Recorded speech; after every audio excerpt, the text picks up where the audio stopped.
In this video, we're going to take a look at how to create purchase requisitions. First, select the mode requisition,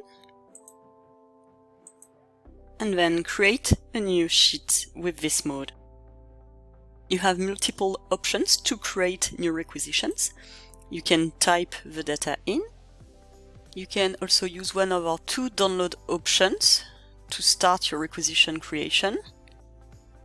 Using the download form, you have multiple download sources to choose from.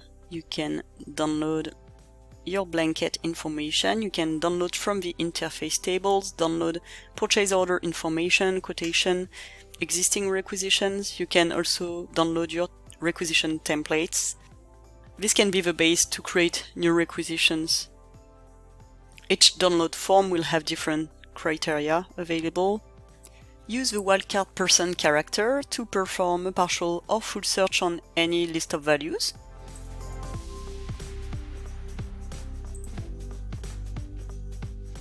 Using the blanket download option, you will have the requisition lines pre-entered and the sourcing information.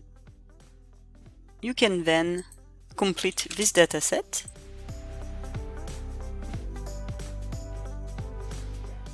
and add the distribution information. To do that, you can use standard Excel formula.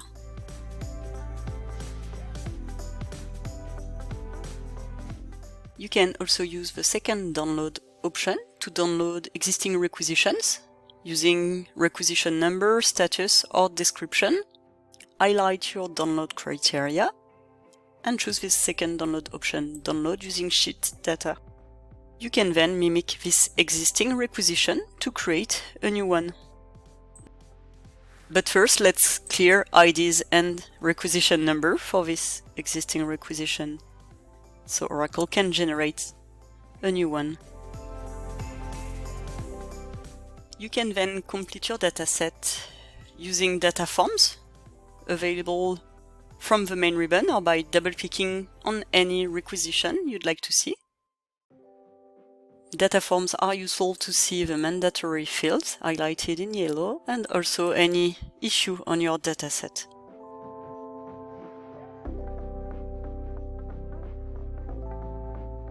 The user forms has different tabs for the different sections of the requisition line.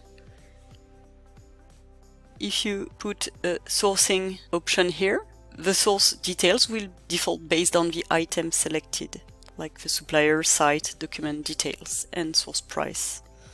For more information on AutoSource, take a look at the setup ribbon here and click on the user guide link to see all the details about this option.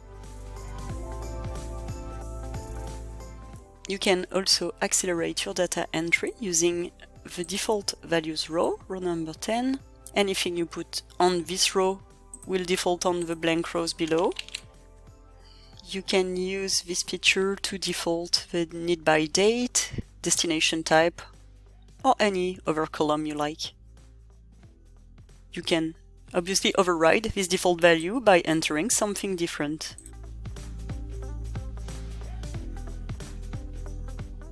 When your dataset is ready, you can either validate the dataset only.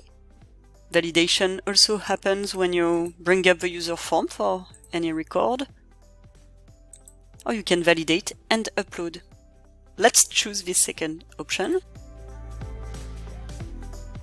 If we've done any mistake in the dataset, the wizard will let us know with an error status and message, like here the need by date must be later than current date. Let's highlight this record and upload the selection to process this record only.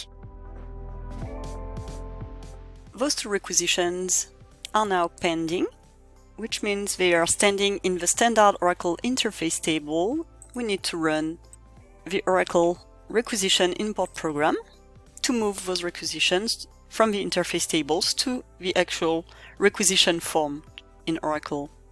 Let's keep the defaulted parameters and submit this request. You can also monitor the concurrent program from the wizard.